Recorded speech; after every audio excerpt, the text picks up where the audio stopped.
remove the battery from your laptop, then remove the plastic caps that cover the screws at the bottom of the screen. This may require an X-Acto knife or some creativity. Make sure you save all the little parts. Then remove the screws at the bottom of the screen, and a magnetic screwdriver is a big help.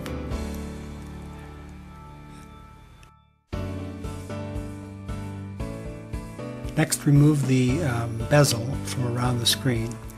This will sound like it's breaking as you pull it off, but not to worry.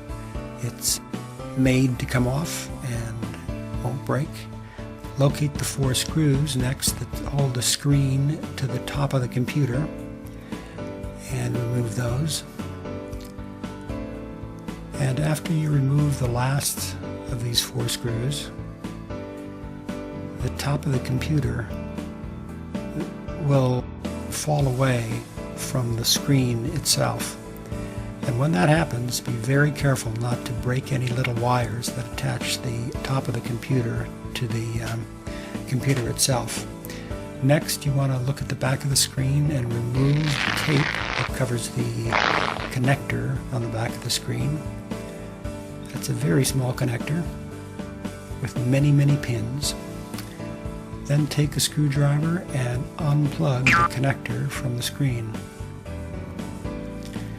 Next, remove the 4 screws that hold the screen to the frame, and that frame has the hinges that allow the top to open and close. Then remove the old screen and get ready to put in the new screen. It'll be covered with a sheet of clear plastic. Remove that before you install the screen. Then reverse yourself and put the screws into the sides of the screen, attaching it to the frame.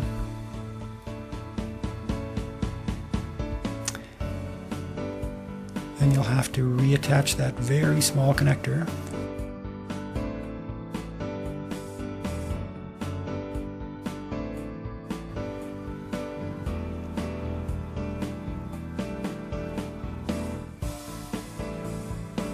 And replace the tape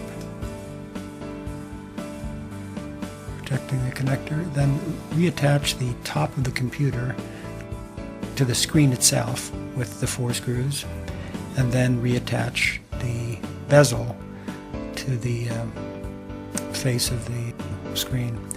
Again, loud snapping noises as you attach that.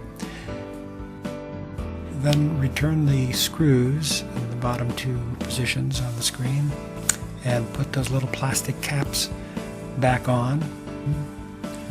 Now at this point, if you see any unused parts on the work surface, just sweep them away quickly to avoid detection. Replace the battery, turn the computer on and see if you've been successful.